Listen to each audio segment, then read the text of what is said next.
स्वागत है आप सभी भक्तों का आज के इस साप्ताहिक इवनिंग प्रोग्राम में। तो 2026 आ रहा है, हमारे लिए भी, हम पे भी अप्लाई होता है। तो हम सब कुछ ना कुछ प्लान करते हैं नए साल में। एक तरह से तो है, मतलब उस सेंस में देखें तो कुछ तो नया आ रहा है। तो नए साल में हम देखते हैं कि लोग अलग अलग तरीके से सेलिब्रेट करते हैं। और सबसे इम्पोर्टेंट चीज़ों को क्या करते हैं नए साल में, आप लोग बताना चाहेंगे? अपने जीवन को सुधारने के लिए क्या करते हैं? हाँ, रेजोल्यूशंस बहुत फेमस है। न्यू ईयर रेजोल्यूशंस, सबने सुना है न्यू ईयर रेजोल्यूशंस के बारे में? हर कोई लेता है न्यू ईयर रेजोल्यूशन, खासकर बाहर के समाज में। इस्कॉन में तो उतना नहीं है। इस्कॉन में तो हम कार्तिक मास में लेते हैं, कार्तिक मास के व्रत। और फिर हम स्पेशल लेते हैं, कभी गीता जयंती पे, तो कभी गौड़ पूर्णिमा पे, कभी जन्माष्टमी पे। मैंने देखे कई ऐसे भक्त हैं जो एक गौड़ पूर्णिमा पे लिए कि अगले गौर पूर्णिमा तक 16 माला करता ही हूँ, 2 माला और करूँगा, 18 माला। और 2017-18 में लिया था, और मैं देख रहा हूँ अभी भी वो डिवोटी 18 माला कर रहे हैं। मतलब 1 साल कंटिन्यू किए व्रत के माध्यम से, और उसके बाद वो उनके जीवन का पार्ट बन गया। उसके बाद आप उनको बोलो कि सिर्फ 16 माला करो, कोई दिक्कत नहीं। क्या दिक्कत है? प्रभुपाद ने 16 ही माला बोला है। तो वो कहीं ना कहीं अंदर से कुछ ना कुछ मिसिंग लगता है उनको।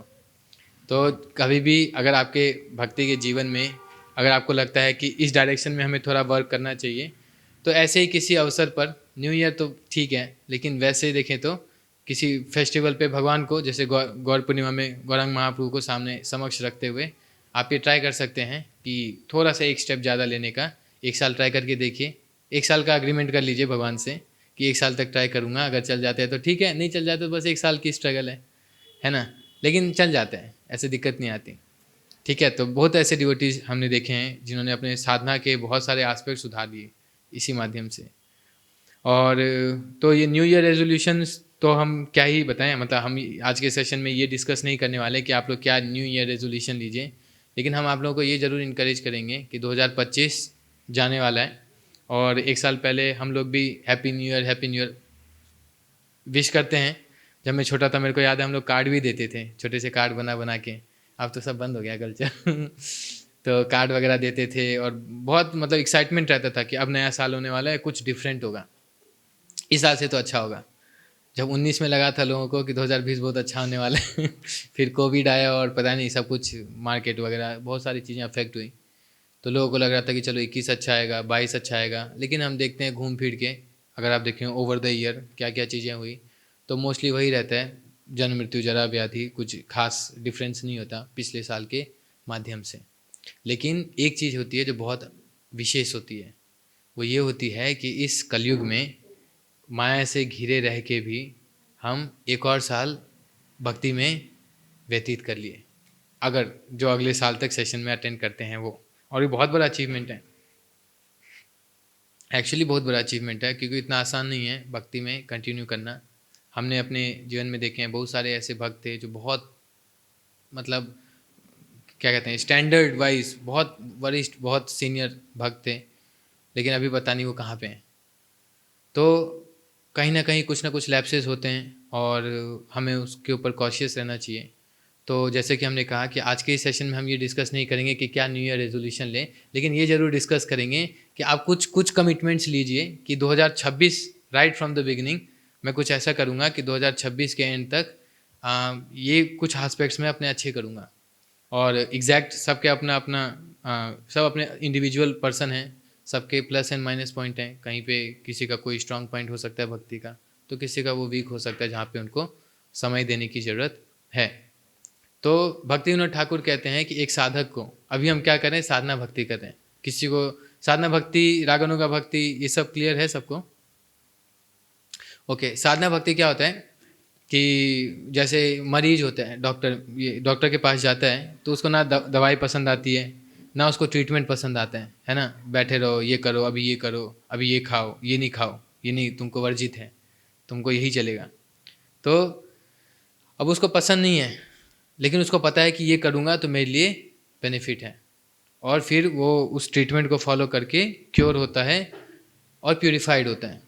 उसी तरीके से भक्ति के जीवन में भी, अभी हम देखें, हम लोग अभी अभी भक्त बने हैं, लेकिन जो जन्मों जन्मों के जो हमारे कर्म विपाक हैं, जो कर्मों के रिएक्शंस हैं उसका इफेक्ट तो रहेगा ही, और वो इफेक्ट किस फॉर्म में आता है?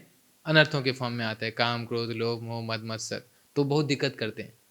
तो एक नेचुरल इंक्लिनेशन होना भगवान के प्रति, एक नेचुरल इंक्लिनेशन होना भगवान ये भक्ति के कार्यों के प्रति, वो जनरली होता नहीं है जब हम भक्ति में नए नए आते हैं। आप में से कितने ऐसे लोग हैं जिनको रात में सोते वक्त एकदम बेचैनी सी होती है कि अरे कब मैं जल्दी सोऊंगा और जल्दी उठूंगा और मेरे को सुबह जब करूंगा? किसी को होता है? तो अगर ऐसा है तो बहुत अच्छा सौभाग्य है, लेकिन इन जनरल हम देखते हैं कि इस टाइप का रुचि हमें नहीं होता। तो अगर कई बार जो भक्त होते हैं, हम सब साधना भक्ति के स्टेज में, तो साधना भक्ति यानी रूल्स और रेगुलेशंस, यानी रूल्स और रेगुलेशंस के मर्यादा के अंदर हम अपनी भक्ति करें, जहाँ पे हमारी इच्छा भले ही ना हो, हमारी रुचि भले ही ना हो, लेकिन बताया गया ऐसे करना है तो ऐसे कर रहे हैं और नियमित रूप से कर रहे हैं। तभी क्या होगा, इसके ऊपर लोग क्वेश्चन करते हैं कि अभी तो हमारी रुचि नहीं है, जब रुचि आएगी तब हम, जब रुचि, थोड़ा सा शांत कर सकते हैं, जब रुचि आएगी तब हम करेंगे, जब भगवान की इच्छा होगी तब हम नाम लेंगे। तो लोग इस तरीके से रीजंस भी देते हैं, लेकिन आप समझने का प्रयास कीजिए कि रुचि आना इतना आसान नहीं है। रुचि अपने आप में एक स्टेज है, भाव के बाद, भाव से पहले आसक्ति आता है, आसक्ति से पहले रुचि आता है, और रुचि के पहले निष्ठा आता है। तो सोचिए, जब तक हम निष्ठा के स्टेज पे नहीं पहुंच जाते हैं तब तक हमें रुचि नहीं आएगी। तो अगर किसी को लगता है कि अरे मैं इतने समय से भक्ति कर रहा हूँ, मेरे को तो अभी तक रुचि नहीं आ रहा है, ना हियरिंग में, ना श्रवण में, ना स्वाध्याय में, मतलब रीडिंग में, तो इन सब चीज़ों में रुचि नहीं आ रहा, तो कोई आश्चर्य की बात नहीं है। कोई नया व्यक्ति आके ये कहता है कि हमें रुचि है, तो आश्चर्य होना चाहिए कि या तो सही में महाभागवत है या फिर झूठ बोल रहा है। तो रुचि ना होना बिल्कुल नॉर्मल है, और ये दिखाता है कि अभी हमें मेहनत करने की ज़रूरत है।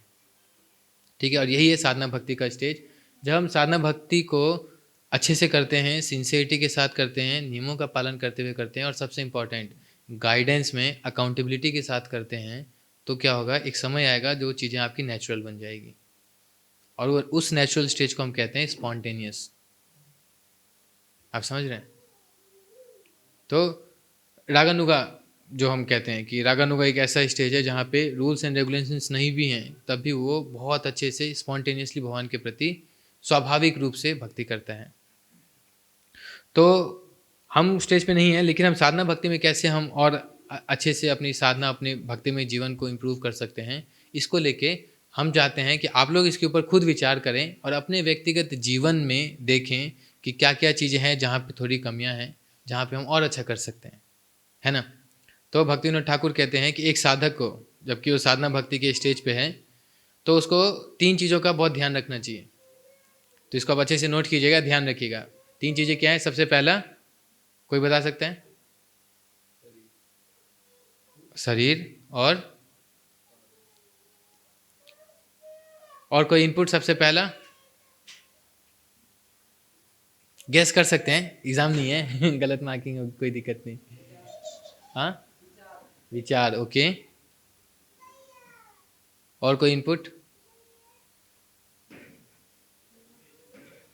एसोसिएशन, ठीक है, ओके। तो बहुत सही पूजी ने बताया, सबसे पहला है एक साधक को सबसे पहले अपने स्वास्थ्य का ध्यान रखना चाहिए।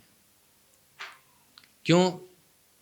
क्योंकि अगर स्वास्थ्य ठीक है तो ही वो दूसरा और तीसरा कर पाएगा, और दूसरा है साधना, और तीसरा है सेवा। स्वास्थ्य, साधना और सेवा, ये 3 चीज़ें, सबसे पहले स्वास्थ्य, फिर साधना और फिर सेवा।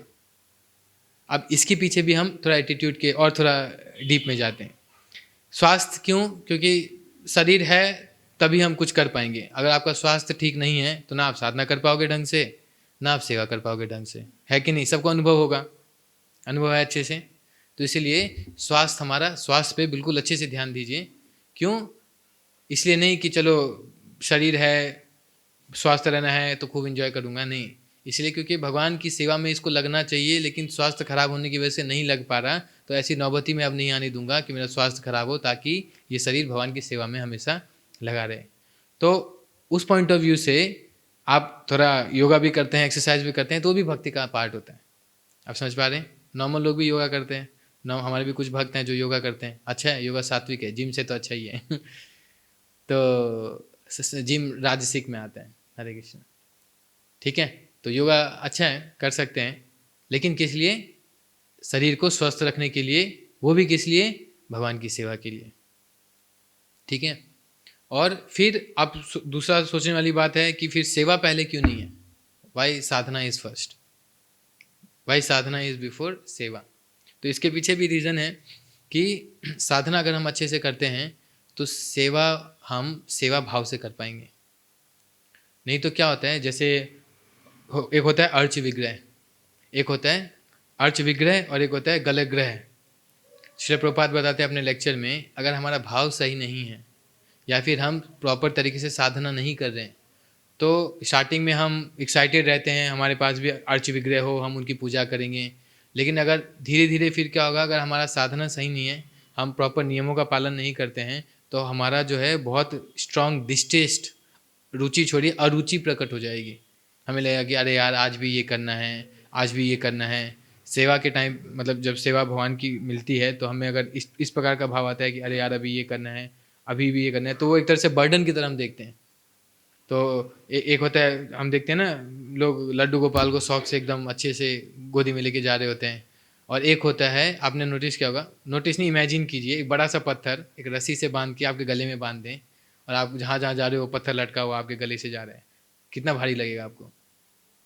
तो विग्रह की सेवा भी उतनी ही भारी बन जाती है अगर प्रॉपर एटीट्यूड के साथ ना करें तो।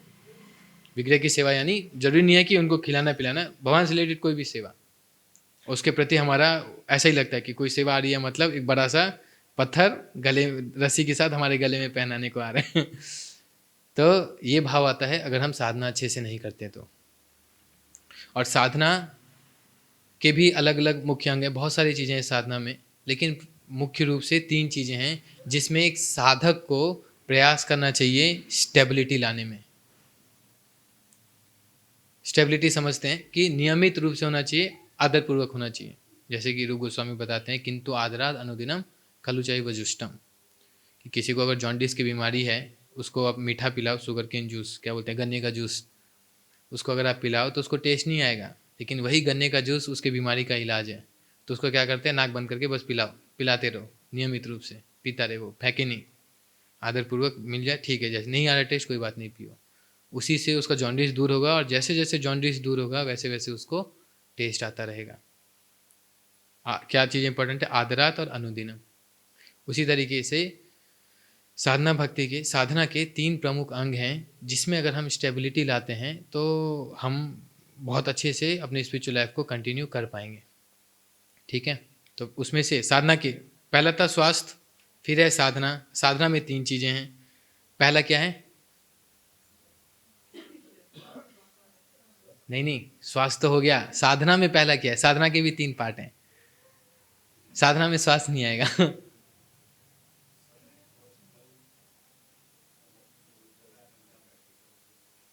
ओके, मतलब सराउंडिंग्स, इन्वायरमेंट, एक्चुअली अगर संयोगवश हो सकता है वैसा ना हो, तो एक्सटर्नल मैटर नहीं करता इसमें। हमारे साधना मतलब प्रैक्टिस, प्लेस इसमें बड़ा फैक्टर नहीं है। मुख्य फैक्टर जो 3 है वो है, जो हम 3 प्रमुख अंग हम भक्ति के करते हैं। सबसे पहला जप यानी कीर्तन, ठीक है, सबसे पहला हमारा जप। दूसरा, वो जप कीर्तन एक में ही है, या तो आप कीर्तन करो जप करो, जप तो करना ही है, कीर्तन भी करो तो उसी में आता है। दूसरा है श्रवण, और तीसरा है स्वाध्याय। स्वाध्याय मतलब हमारे शास्त्रों को पढ़ना, खासकर श्री प्रभुपाद की पुस्तकों को पढ़ना। प्रभुपाद की पुस्तक को अगर आप नियमित रूप से पढ़ेंगे तो एक चीज़ की गारंटी है कि आप ना, इतने जो धोखेबाज घूम रहे होते हैं धर्म के नाम पे, कोई बाबा बना बैठा रहता है, कोई खुद को भगवान बना के बैठे रहते हैं, इन सब चीज़ों से कभी आप विचलित नहीं होंगे। चाहे कितने ही ढोंगी आ जाए, कितने ही बड़े बड़े जादू क्यों ना कर लें आपके सामने, मुझे सोने का अंडा निकाले, हाथ से बबूती निकाले, या आपके समोसे की चटनी लाल से हरी करने का सलाह दे ताकि कृपा बरसे आपके ऊपर, इन सब चीज़ों के पीछे आप नहीं पड़ेंगे। क्यों? क्योंकि आपके सिद्धांत क्लियर है। और इसीलिए प्रभुपाद इतना इम्फसाइज करते हैं कि एक भक्त को ज्ञानी बनने के लिए नहीं, बल्कि अच्छा भक्त बनने के लिए ये ज्ञान होना चाहिए कि भक्ति के सिद्धांत क्या हैं। और इसलिए कभी भी जब सिद्धांत की चर्चा हो रही हो, चाहे कितना ही बोरिंग क्यों ना हो, होता है कभी कभार, कितना ही बोरिंग क्यों ना हो सिद्धांत, उसको समझने में कभी आलस से नहीं करना चाहिए। नहीं तो कल को आपके बच्चे आपसे पूछेंगे कि हम ये क्यों करते हैं, वो क्यों करते हैं, तो फिर आप क्या जवाब दोगे उनको? और अगर आप जवाब नहीं दोगे तो उनको लगेगा कि अरे यार सही कह रहे हैं बाहर वाले लोग, माइथोलॉजी है। क्या बोलते हैं माइथोलॉजी को हिंदी में? मनोकल्पना, मतलब कुछ इमेजिनेशन है कि ये सत्य नहीं है, वो ऐसी कहानियाँ ही हैं बस, इनको भी नहीं पता, कोई साइंस ही नहीं है, कोई लॉजिक ही नहीं पता इनको। इसलिए सबसे एज अ पेरेंट, एक पेरेंट अपने बच्चों को सबसे बेस्ट गिफ्ट क्या दे सकते हैं? ऑफकोर्स बहुत सी चीज़ें देती हैं, लेकिन जो सबसे बेस्ट गिफ्ट है वो है अच्छे संस्कार। और वो देने के लिए स्वयं पेरेंट्स को पता होना चाहिए कि हम जो कर रहे हैं भक्ति में वो क्यों कर रहे हैं। तो इसीलिए कृष्णदास कविराज गोस्वामी कहते हैं कि सिद्धांत बुझिया चित्ते न करिह आलस्य, कभी आलस्य नहीं करना चाहिए सिद्धांत को समझने में। इसलिए प्रभुपाद की पुस्तकों को कुछ नहीं तो कम से कम 15 मिनट रात को पढ़िए, रात को नहीं तो दिन में पढ़िए, और दिन में नहीं पढ़ सकते तो सोने से पहले पढ़िए, कृष्णा बुक पढ़िए, तो आपको सपने भी भगवान कृष्ण के आएंगे।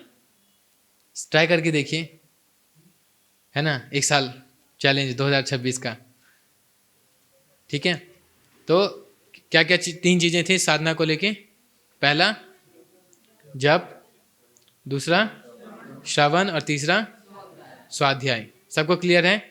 श्रवण करना चाहिए नियमित रूप से, इसमें हमें स्टेबल होना, ये तीनों हमने क्यों डिस्कस किए? इसमें स्टेबल होने के लिए। वैसे और भी बहुत सारी चीज़ें हैं, लेकिन इन तीनों में हमें स्टेबल होना चाहिए। जप में नियमित रूप से जप कीजिए, और अपने जप की संख्या को बढ़ाइए जब तक आप 16 माला पे नहीं आते, क्योंकि 16 माला श्री प्रभुपाद ने दिया है। और अगर आपको आश्रय भी लेना है किन्हीं आचार्य का, किन्हीं गुरु का, तो कम से कम 16 माला एक्सपेक्टेड है। तो धीरे धीरे आप आइए 16 माला पे। स्टार्टिंग में जब मैं भक्ति में आया था तो एक चीज़ जो मेरे को बिल्कुल पसंद नहीं थी वो है जप करना। मेरे को लगता है 2 घंटे बैठ के क्या टाइम, मतलब इससे अच्छा कुछ कर लो लेकिन अब समझ में आया कि अब हम इतने बड़े बड़े project, Rohtak project, Kurukshetra project, इतने सारे हम यहाँ वहाँ खोल रहे हैं, ऑनलाइन ऑफलाइन, इन सब का पर्पस अगर हम अब विचार करें तो कन्विक्शन इतना है कि इन सब का पर्पस क्या है? जप में रुचि आए।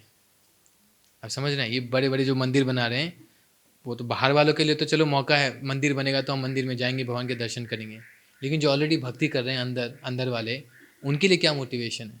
उनके लिए मोटिवेशन यही है कि ये रजोगुण इतना है, कहीं ना कहीं तो लगेगा। अगर आप भगवान की सेवा में नहीं लगाओगे तो कहीं और लगेगा, माया की सेवा में लगेगी, और माया की सेवा में लगेगी तो फिर वहीं चले जाएंगे। तो जब भगवान की सेवा में हम अपने रजोगुण को लगाते हैं तो फिर क्या होता है? वो हमें प्यूरिफाई करता है, हमारी जो कंडीशनिंग्स हैं उसको प्यूरिफाई करता है, और फिर हम अच्छे से भगवान का नाम ले पाते हैं। ठीक है, तो सब चीज़ का पर्पज़ यही है कि हरिनाम में रुचि आए।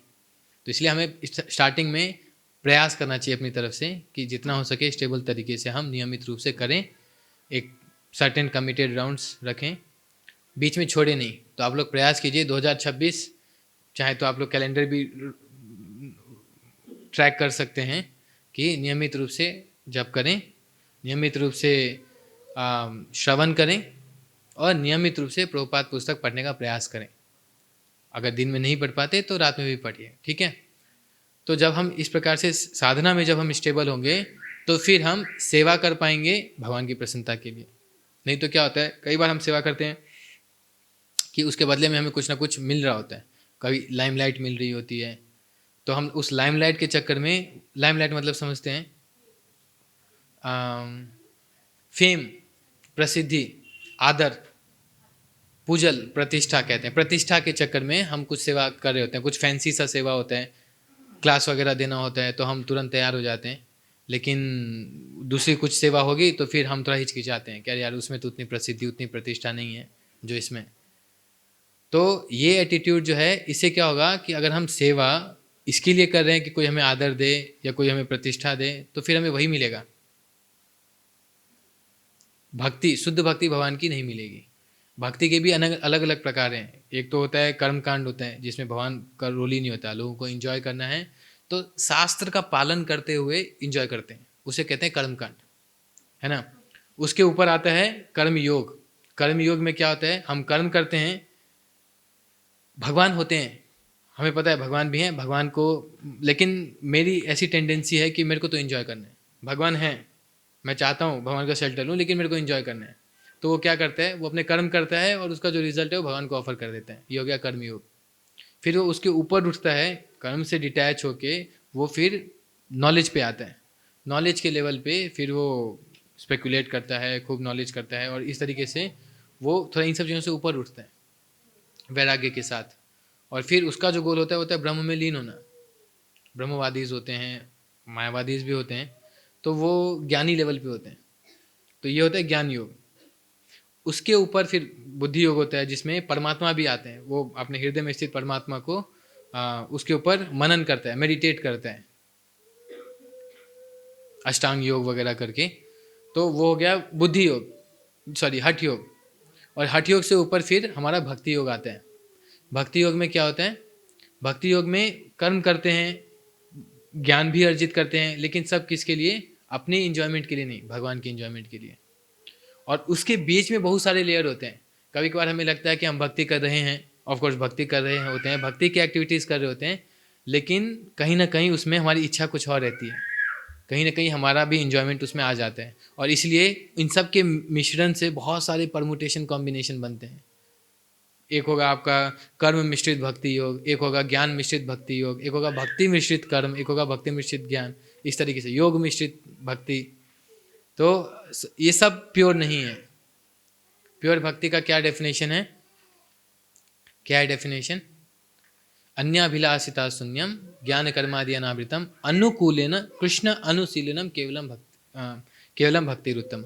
कि हम जो भी कर रहे हैं, चाहे छोटा हो बड़ा हो, उससे कुछ फर्क नहीं पड़ता, भगवान की प्रसन्नता के लिए कर रहे हैं कि नहीं, बस यही। अन्य अभिलाषिता शून्यम, बाकी अभिलाषिता से शून्य, वो सब नहीं है अपने लिए कि थोड़ा चलो मैं किताब आज पढ़ लेते हैं, थोड़ा ज्ञान मिल जाएगा। नहीं, हम पढ़ रहे हैं ये ज्ञान अर्जित करने के लिए, ताकि हम भगवान की भक्ति और अच्छे से कर सकें। और जैसे कि हमने कहा, अपरेंटली अगर हम इस भाव से अपने जीवन को जीते हैं, तो जो चीज़ हमें भक्ति लोगों को नहीं लगती, वो भी भक्ति होती है। जैसे कि हमने कहा, स्वास्थ्य अच्छा रखना है किस लिए, भगवान की भक्ति करने के लिए। और उस स्वास्थ्य अच्छा रखने के लिए आप क्या कर रहे हैं, मान लीजिए एक्सरसाइज भी कर रहे हैं, तो एक्सरसाइज भी भक्ति होगी। आप समझ पा रहे हैं। दूसरी तरफ कोई मंदिर आता है और या फिर हाँ मंदिर आता है, कुछ भगवान को पैसा वगैरह चढ़ाता है कि चलो ये मिल जाए, हमने यहाँ पे इन्वेस्ट किया है, 10 गुना हो जाए, 20 गुना हो जाए, 50 गुना हो जाए, इस तरीके से। तो वो उससे कहीं ज़्यादा अच्छा काम ये दूसरा व्यक्ति कर रहे हैं कि वो अपने जीवन को इस तरीके से जी रहा है कि भगवान की सेवा में अच्छे से यूज़ हो सके। आप समझ पा रहे हैं। तो ये थोड़ा सटल डिफरेंस है। तो फाइनल लेवल पे अगर हम देखें तो बहुत क्लियर चीज़ें हमें दिखती है। इसीलिए हमें पता नहीं कौन भक्त किस स्टेज पे है। जरूरी नहीं है कि हर कोई मान ली 20 साल हो गए, 25 साल हो गए, 50 साल हो गए भक्ति कर रहे हैं, तो इसका मतलब ये नहीं है। ऑफ कोर्स सीनियरिटी के अलग अलग लेवल होते हैं। एक होता है एज वाइज सीनियर, एक होता है एक्सपीरियंस वाइज सीनियर, और एक होता है एग्जॉल्टेडनेस में सीनियर, कि उसको भक्ति में कितना डीप वो एक्सपीरियंस कर पा रहे हैं, उस बेसिस पे भी सीनियरिटी होती है। प्रहलाद महाराज थे 5 साल के, लेकिन देखिए अपने जितने भी संघ थे उनका सब में सबसे सीनियर थे, है ना। तो क्यों हम इतना डिस्कस कर रहे हैं इस सेवा के ऊपर। सेवा इसलिए हमें प्रयास करना चाहिए भगवान की प्रसन्नता के लिए। और जब हम सेवा भगवान की प्रसन्नता के लिए करते हैं, वो कब कर पाएंगे, जब हमारी साधना प्रॉपर हो। ठीक है, ये है जब तक हम इस भौतिक संसार में। एक बार आप भौतिक संसार से बाहर वापस स्पिरिचुअल वर्ल्ड में जाएंगे, तो वहाँ पे ये जो 3 चीज़ें हैं, स्वास्थ्य का कोई चक्कर ही नहीं है, क्योंकि वहाँ पे जन्म मृत्यु जरा व्याधि है ही नहीं। तो स्वास्थ्य का कोई टेंशन नहीं, किसी को ओबेसिटी, किसी को डायबिटीज़, कुछ नहीं है वहाँ पे। और रही बात साधना और सेवा, वहाँ पे साधना भी नहीं है, वहाँ पे सेवा ही साधना है। समझ पा रहे हैं। स्पिरिचुअल वर्ल्ड में, अभी मटेरियल वर्ल्ड में स्वास्थ्य, साधना, सेवा, लेकिन इसका मतलब ये नहीं कि साधना के चक्कर में पूरा सेवा ही कॉम्प्रोमाइज़ कर दिया, ऐसा भी नहीं। हम साधना कर रहे हैं ताकि सेवा अच्छे से कर सके, ये भी हमारा पर्पस क्लियर होना चाहिए। सिर्फ साधना ही किए जा रहे हैं, सिर्फ साधना करेंगे, उससे फिर क्या होगा, हाँ प्राइड आ जाएगा बहुत जल्दी। देखिए 2 टाइप के लोगों का फॉल डाउन होता है। एक होता है जो कुछ नहीं करते, एकदम हल्का सा माया आती है, उसको एक हवा मारती है और वो चले जाते हैं, क्योंकि कुछ उनका था ही नहीं प्रैक्टिस वगैरह। एक होती है जो बहुत यही सेम चीज़, एटीट्यूड प्रॉपर नहीं है और साधना बहुत स्ट्रांग कर रहे हैं, तो वो भी डेंजरस सिम्टम है। इसीलिए हमेशा कहा जाता है कि गाइडेंस में करना चाहिए।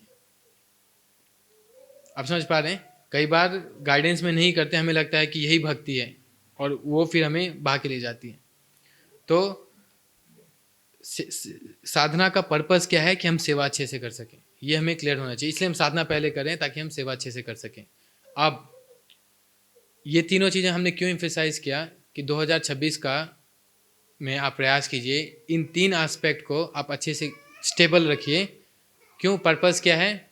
पर्पस ये है, रूप गोस्वामी कहते हैं कि ये न केन प्रकारेण मनः कृष्ण निवेशित, कि अल्टीमेटली भक्ति में हम जो कुछ भी कर रहे हैं, प्रसाद पा रहे हैं, भक्तों से मिल रहे हैं, सबका पर्पस क्या है कि कभी भगवान को हम भूले नहीं। To remember Krishna and never to always remember Krishna and never to forget him, कि हम भगवान का हमेशा स्मरण रखें और कभी उनको भूले नहीं।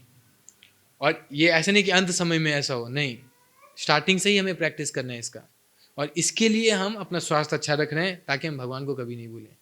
इसके लिए हम अपनी साधना अच्छी रख रहे हैं ताकि हम भगवान को कभी नहीं भूलें। और इसके लिए हम सेवा कर रहे हैं, ताकि सेवा कर रहे हैं तो भगवान का थॉट प्रोसेस हमेशा हमारे बने रहे। तो सबसे मेन चीज़ ये है। तो आप सब लोग अपना गोल बना सकते हैं 2026 का। 26 का गोल क्या है कि हम हमेशा भगवान का स्मरण करें और भगवान को कभी नहीं भूलने का प्रयास करें। ठीक है, ये क्लियर है? अब सबसे इम्पोर्टेंट, ये सब चीज़ हम कब कर सकते हैं? ये साधना में स्टेबिलिटी, सेवा में प्रॉपर एटीट्यूड और भगवान को कभी नहीं भूलने का जो ये कमिटमेंट है, ये हम सिर्फ और सिर्फ कर सकते हैं भक्तों के संग में। अकेले आप करके देखिए, बहुत मुश्किल है, I mean kind of impossible है। कोई कर ले तो बहुत बड़ी बात है, but otherwise it's not possible. भक्ति के अलग अलग लिंब होते हैं, श्रवण, कीर्तनम, अर्चनम, वंदनम, स्मरणम, पासेवनम, साख्यम, दास्यम, आत्मनिवेदनम, इस तरीके से।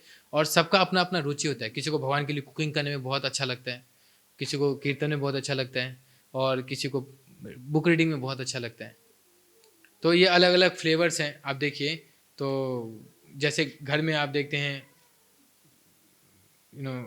लंच में या डिनर में अलग अलग प्रकार के, नाना प्रकार के व्यंजन मिलते हैं, सबका अलग अलग टेस्ट होता है और सब अच्छा लगता है खाने में, अगर अच्छे से बनाओ तो सब अच्छा लगता है।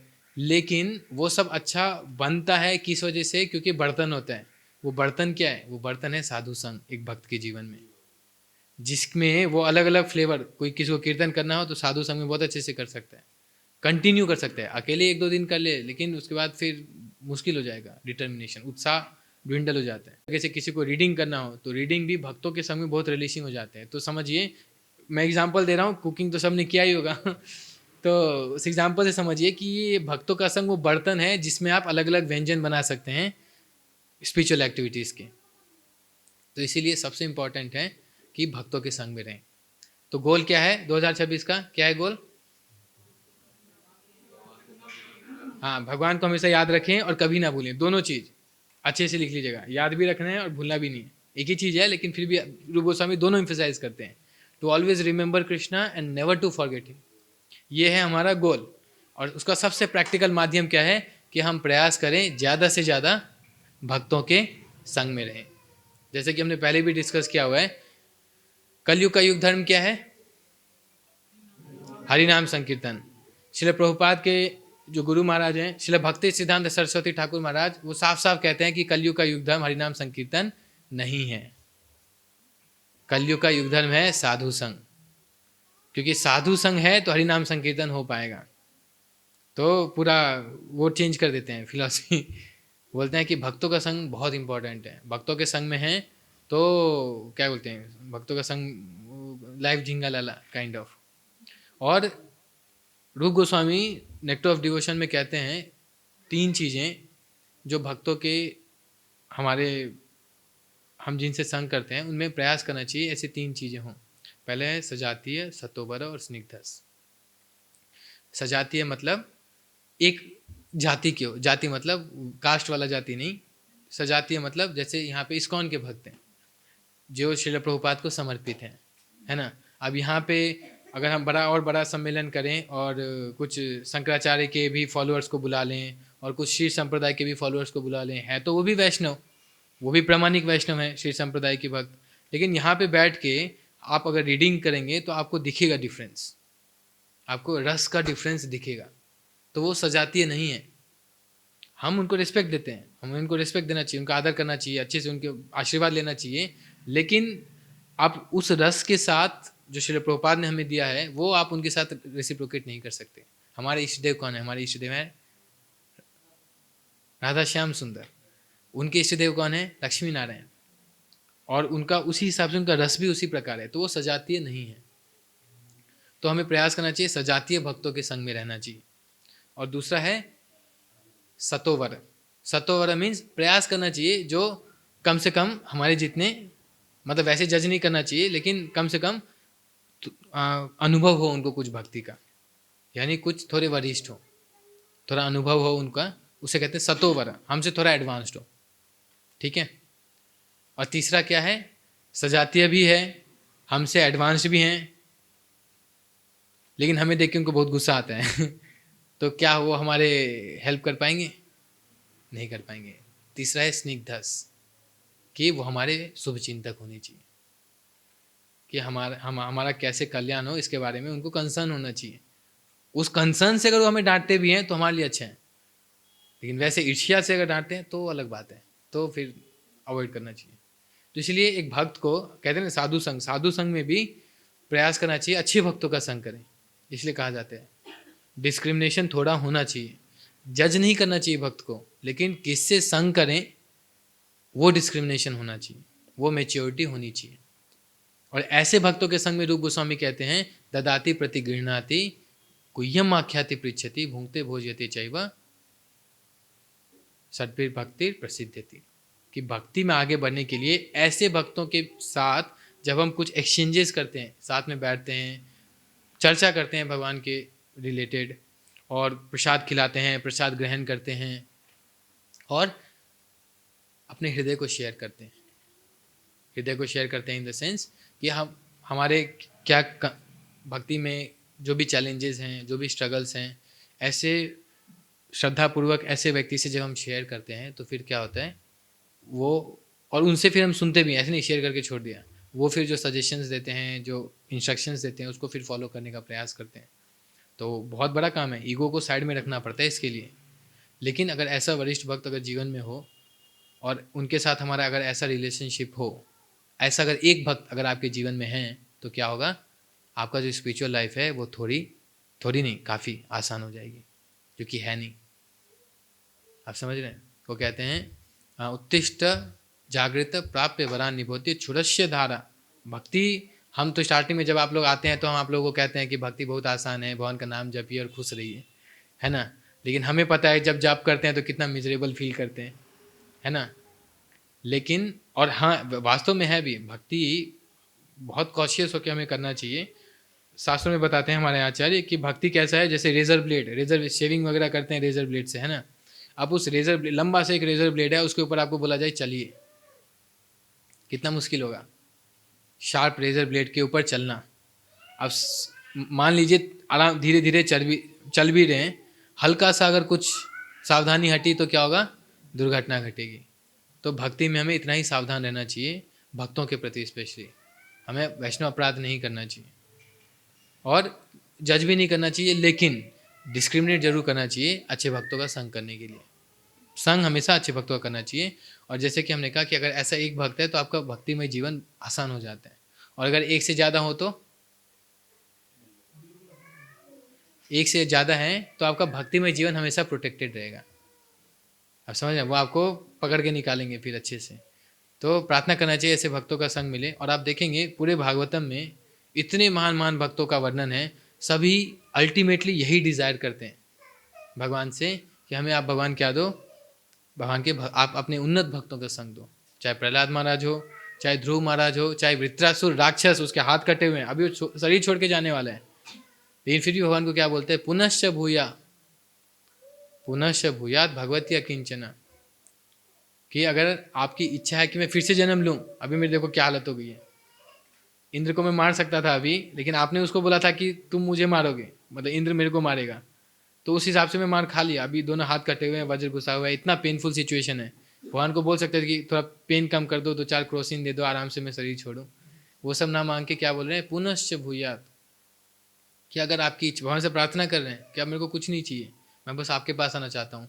लेकिन अगर आप नहीं चाहते कि मैं आपके पास आऊँ और आप चाहते कि मैं दोबारा से जन्म लूँ, मैं फिर से जन्म लेने को तैयार हूँ, लेकिन आप बस एक हेल्प कर दीजिएगा कि भक्तों के संग में जन्म दीजिएगा, ताकि मैं आपकी भक्ति कर सकूँ।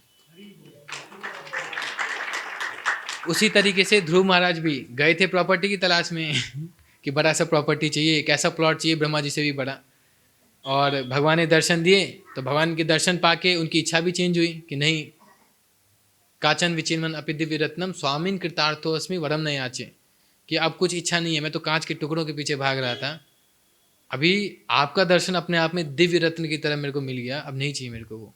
लेकिन भगवान बोलते हैं वो तो ठीक है, वो तो मैं दूंगा ही, क्योंकि मेरा नाम खराब हो जाएगा कि देखो माइंड चेंज कर दिया इसका, दिया नहीं, फुसला के भगा दिया, तो वो तो मैं दूंगा, उसका टेंशन नहीं है, लेकिन फिर भी मैं चाहता हूँ कि तुम कुछ मांगो।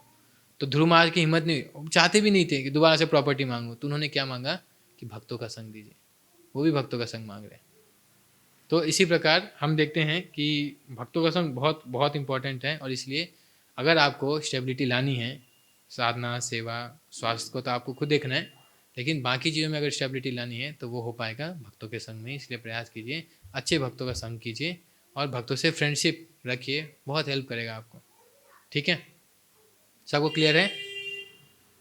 तो और अब देखिए भगवत गीता में भी एक बहुत इंपॉर्टेंट श्लोक था जो मैं इसी के ऊपर डिस्कस करना चाह रहा था, कि भगवान बोलते हैं 10th चैप्टर में, तेसाम सतत युक्ता नाम भजताम प्रीतिपूर्वकम ददामी बुद्धि युगम तम ये नमाम उपयांति थे। भगवान कहते हैं जब ऐसे भक्तों के संग में तेसाम मीन्स ये भक्त लोग, सतत युक्ता नाम, सतत मीन्स हमेशा, युक्ता नाम मीन्स मिलजुल कर क्या करते हैं, भजताम प्रीतिपूर्वकम, कि भक्तों के संग में हम सीखते हैं कि प्रेम पूर्वक तरीके से कैसे हम भगवान की भक्ति करें।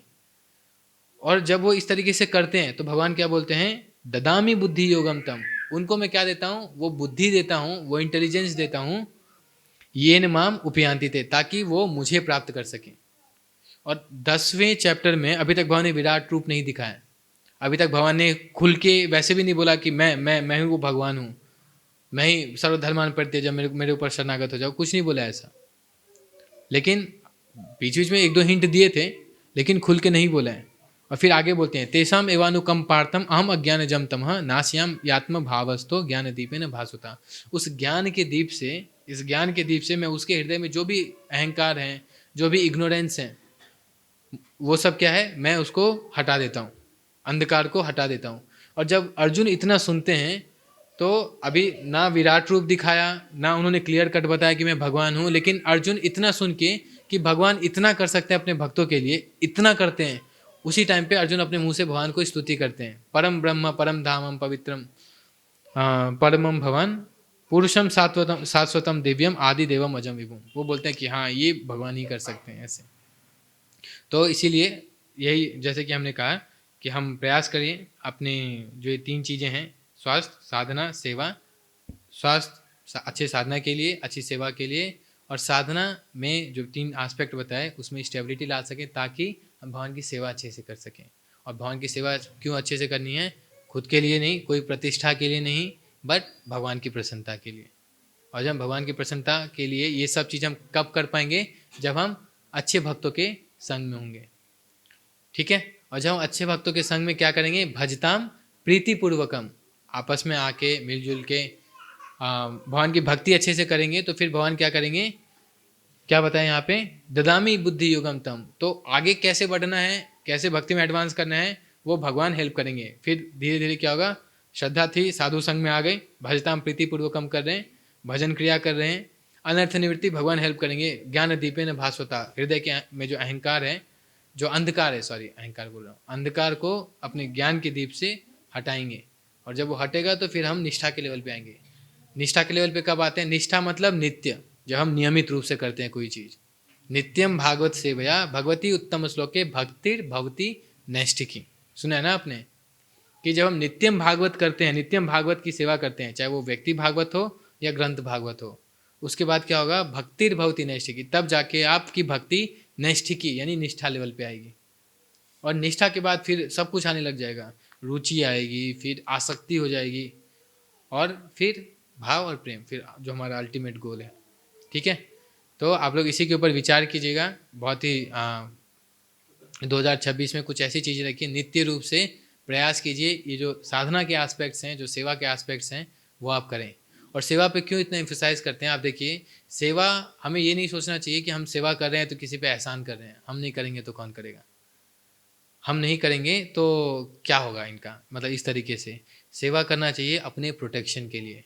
और ये फैक्ट है, सेवा हम अगर लेते हैं, कोई रिस्पॉन्सिबिलिटी लेते हैं, तो आप ये रिस्पॉन्सिबिलिटी, अगेन अगर आपका एटीट्यूड प्रॉपर है तो गले में बंधा हुआ पत्थर की तरह ना लेके, भगवान की सेवा में इतना बड़ा रिस्पॉन्सिबिलिटी मेरे को मिला है, उस भाव से अगर लेते हैं, तो हमने देखा है कई ऐसे भक्त थे जिनके जीवन में बहुत उतार चढ़ाव आए, बहुत उतार चढ़ाव आए थे, और बीच में उनको ऐसा लगा कि नहीं, अब नहीं, छोड़ो यार भक्ति बाद में देखेंगे, अभी ब्रेक बड़ा सा अभी जाते हैं, अपना जो है जैसा है वैसा करते हैं, अभी भक्ति वक्ति अभी नहीं हो पाएगा, कुछ अनुभव वैसे रहे होंगे, तो बहुत सारी रीजंस हैं, होते रहते हैं, हम देखते हैं।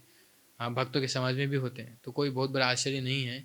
लेकिन एक भक्त थे ऐसे, तो उन्होंने शेयर किया कि वो जाने वाले थे, कई बार, एक बार नहीं कई दफ़े उनके ऐसे माइंड में बहुत स्ट्रांग कन्विक्शन आ गया कि नहीं, अब नहीं, यहाँ पे इनके बीच में नहीं रहना, इनसे तो करना ही नहीं, इनके साथ कुछ। लेकिन फिर क्या हुआ, उनको कुछ सेवाएं उन्होंने ले रखी थी, रिस्पॉन्सिबिलिटी ले रखी थी, और जब सोचते थे कि अभी जा रहा हूँ मैं, अभी जा रहा हूँ मैं, तब तब उनको समझ में आता था कि अरे भगवान की ये सेवा मेरे को मिली हुई है, अगर मैं चला जाता हूँ तो मेरा तो कुछ नहीं होगा, लेकिन भगवान की सेवा का नुकसान हो जाएगा, यानी एक तरह से भगवान का लॉस हो जाएगा। वो उस पॉइंट, उस एटीट्यूड से देख रहे थे कि अरे यार भगवान का लॉस हो जाएगा। तो फिर बोलते नहीं नहीं नहीं, मतलब ये सही नहीं है, तो चलो ठीक है, थोड़ा और झेल लेते हैं इसको, तो थोड़ा स्ट्रगल और कर लिया उन्होंने। और ऐसे ऐसे कई दफ़े जब उन्होंने किया, और आज दशक हो चुके हैं उन भक्त को, और हमने देखा, मैंने देखा है कई ऐसे भक्त हैं उनसे कहीं ज़्यादा एडवांस, कहीं ज़्यादा सीनियर, और वो नहीं पता कहाँ पे हैं, जबकि वो भक्त अभी भी चाहे स्ट्रगल ही क्यों ना कर रहे हों, अभी भी भक्ति कर रहे हैं। तो भक्ति मतलब ये नहीं है कि सब कुछ स्मूथ चले, सब कुछ एकदम बिल्कुल जैसा प्लान किया वैसे ही चले, स्लॉट मिलना चाहिए, टाइम मिलना चाहिए, भक्ति के लिए भी समय मिल रहा है तभी भक्ति करेंगे, ऐसा नहीं है। आप देखिए, अगर मिल रहा है तो बहुत सौभाग्य है आप लोगों का, लेकिन नहीं मिल रहा है इसका मतलब ये नहीं कि भक्ति ना करें।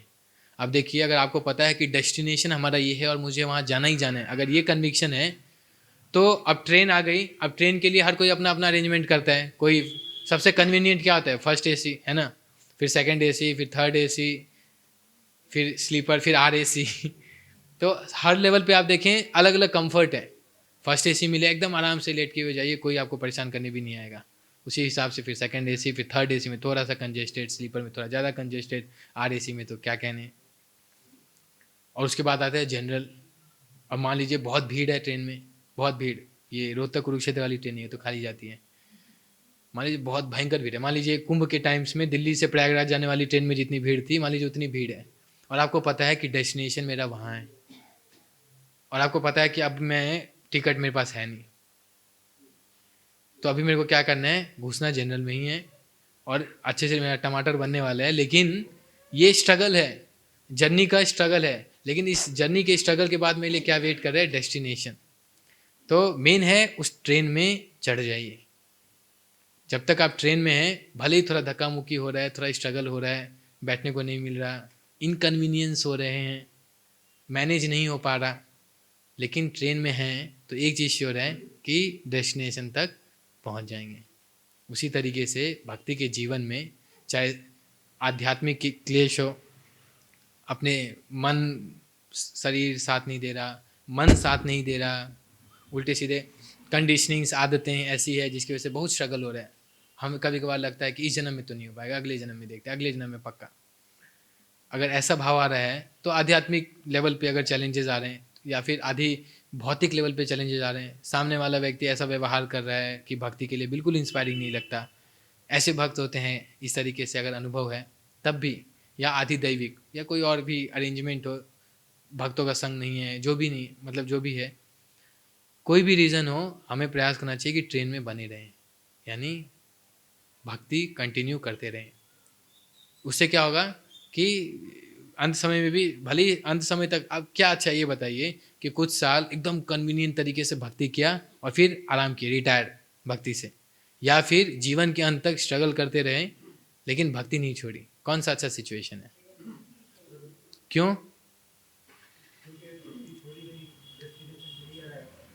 हाँ, आप कोई भी आचार्य देखिए, प्रभुपाद का आप देखिए, जैसे कि हमने कहा, पहले भी डिस्कस किया है कि प्रभुपाद ने क्या किया, पूरा जीवन स्ट्रगल ही किया है, स्ट्रगल किया है, लेकिन उनका एटीट्यूड एकदम प्योर था कि भगवान के लिए स्ट्रगल कर रहा हूँ। और इसीलिए भक्ति सिद्धांत सरस्वती ठाकुर महाराज के जाने के बाद 40 साल तक प्रभुपाद बस भटकते रहे। भिक्षा मांगने जाते थे, कोई खाना देता था तो उसकी जगह बोलते थे आप मेरे को कुछ पैसे दे दो या कागज़ दे दो, मैं उससे किताब छपवाऊंगा क्योंकि मेरे गुरु ने बोला है। इतना स्ट्रगल, इतना स्ट्रगल, कभी गाय ठोकर मारती है, कभी कोई मुंह पे बीड़ी फूंकता है, बोलता है टाइम नहीं है, प्रभुपाद जाके बांटते थे, बोलते थे नो टाइम, टाइम नहीं, अभी समय नहीं है, समय नहीं है स्वामी जी। और जब प्रभुपाद फिर 40 साल तक भगवान ने प्रभुपाद को टेस्ट किया कुछ भी ना देके, और उसके अगले 10 साल भगवान ने प्रभुपाद को टेस्ट किया सब कुछ देके। जहाँ जाते थे वहाँ पे एयरपोर्ट पूरा भर जाता था, लोग नाचते थे, गाते थे, आंखों से आंसू निकालते थे, उनमें से हार्डली कोई इंडियन होता था। तो प्रभुपाद को इतना कुछ मिला, लेकिन उस टाइम पे भी प्रभुपाद हम्बल थे। जब प्रभुपाद के डिसाइपल्स विदेश से दिल्ली आए, चिपीवाड़ा मंदिर, आप लोग गए? कितने लोग गए चिपीवाड़ा मंदिर में? बस, कभी दिल्ली का भी ट्रिप कर सकते हैं तो चिपीवाड़ा मंदिर में छोटा सा, वो जामा मस्जिद के पीछे, इतना, अभी तो खैर फिर भी बहुत अच्छा मंदिर बन गया, लेकिन उस टाइम पे एकदम बहुत कंजेस्टेड वो था। और यमुना माता जी ने देखा कि यहाँ पे प्रभुपाद रहते थे और यहाँ से वहाँ जाते थे पैदल बुक छपवाने, फिर यहाँ से मथुरा जाते थे राधा दामोदर, बाप रे, उनके आंखों से आंसू आ गए। और फिर वो पोयम पढ़ी यमुना माता जी ने, बड़ो कृपा कैले कृष्णा अध मेरा गति, अध मेरा प्रति। तो उनकी आंखों से आंसू आ रहे थे, और वो जाके, प्रभुपाद बाहर बैठे थे, प्रभुपाद भी आए थे वहाँ पे दिल्ली में, तो उन्होंने प्रभुपाद को बोला कि Prabhupada, we are sorry for whatever you have to go through to bring us into Krishna consciousness. हम क्षमा चाहते हैं कि आपको इतना कुछ झेलना पड़ा हमें भक्ति में लाने के लिए, हम सब के लिए। और प्रभुपाद पता है क्या रिएक्शन देते हैं कि सही बात है, बिल्कुल बहुत कष्ट है, बहुत कष्ट है। अरे आपको बताओ मैंने कितने कष्ट झेले हैं। ऐसा नहीं बोला उन्होंने पता है एक लाइन बोला, उन्होंने कहा कि those were the days of highest ecstasy. Ecstasy मतलब हिंदी में क्या बोलते हैं? हाँ, परमानंद। कि वो जो दिन थे मेरे, जब मैं धक्के खा रहा था और स्ट्रगल था, कुछ पता नहीं क्या होगा कैसे होगा, वो 40 साल मेरे लिए, मेरे पर्सनल अनुभव है कि वो मेरे सबसे आनंदमय दिन थे, सबसे आनंदमय। क्यों? क्योंकि मैं स्ट्रगल कर रहा था भगवान के लिए, किसी अरे गरे के लिए स्ट्रगल नहीं कर रहा था कि जैसे होते हैं ना सिनेमा स्टार जो बन जाते हैं, खूब स्ट्रगल करते हैं, फिर फेम बन जाते हैं, आज देखो मैं कहाँ पहुँच गया, वो नहीं। उस टाइम पे भी भगवान के लिए स्ट्रगल कर रहा था, और आज भी जो सुविधा मिल रही है वो भी भगवान के लिए मिल रही है, आगे भी करता रहूँगा। तभी आप देखिए प्रभुपाद का जो 10 साल का इस्कॉन का जो टेन्योर है, उसमें ऐसा नहीं था प्रभुपाद के पास चैलेंजेस नहीं थे। यहाँ पे जुहू में इतने भयंकर भयंकर चैलेंजेस चल रहे थे, उसी समय में प्रभुपाद कहीं विदेश में, लॉस एंजलिस में, न्यूयॉर्क में क्लास दे रहे हैं एकदम परमानंद में, जबकि उनको पता है कि यहाँ पे उनके डिसाइपल्स ने कुछ कबाड़ा कर दिया है जुहू में, फिर से बेच दिया, फिर से उसको प्रॉपर्टी वो ले लिया, नहीं लिया सही से। लेकिन फिर भी डांटते थे, परेशान होते थे, लेकिन फिर भी जब बात आती थी क्लास देने की तो एकदम परमानंद में क्लास देते थे। और जो भी करना होता था, कोई डिसाइपल उनका मंदिर ही बेच के चला जाता था लेकिन फिर भी एकदम आनंद में रहते थे, क्योंकि स्ट्रगल भी कर रहे हैं, जो भी कर रहे हैं भगवान की प्रसन्नता के लिए कर रहे हैं। तो इसीलिए सेवा हमें करना चाहिए, किस लिए? अपने प्रोटेक्शन के लिए। कि जब हम इस लेवल पे आएंगे कि हम भगवान की सेवा को अपनी रिस्पॉन्सिबिलिटी समझेंगे कि भगवान के लिए कितना इंपॉर्टेंट है, मेरे और भगवान के रिलेशनशिप में ये सेवा कितना इंपॉर्टेंट है, तो फिर वो हमें हेल्प करेगा भक्ति से बाहर ना जाने में। समझ पा रहे हैं? अब फॉर एग्जांपल मान लीजिए कि माता जी हैं, बच्चे हैं, अब किसी दिन माता जी का मूड ऑफ है बिल्कुल, या कुछ नोक झोंक हो गया, कुछ भी, अब एकदम गुस्से में है, तो छोटे बच्चे हैं, क्या वो कितने भी गुस्से में क्यों ना हो, क्या वो बच्चों को बोलेगी कि आज मैं खाना नहीं बनाऊंगी, भूखा रहे? ऐसा बोलते हैं? नहीं बोलेंगे। क्यों? क्योंकि उनको पता है कि भाई अब मैं किसी भी चीज़ से गुजर रही हूँ, लेकिन मेरी जो सेवा है, मेरा जो रिलेशनशिप है बच्चे के साथ, उसका एक बहुत इंपॉर्टेंट पार्ट है वो सेवा, वो कुकिंग। तो उसको नहीं छोड़ेगी, भले ही वो खाट खाट किचन में बिल्कुल वैसे आवाज़ है लेकिन दिखाएगी उसमें, लेकिन सेवा छोड़ के नहीं जाएंगे।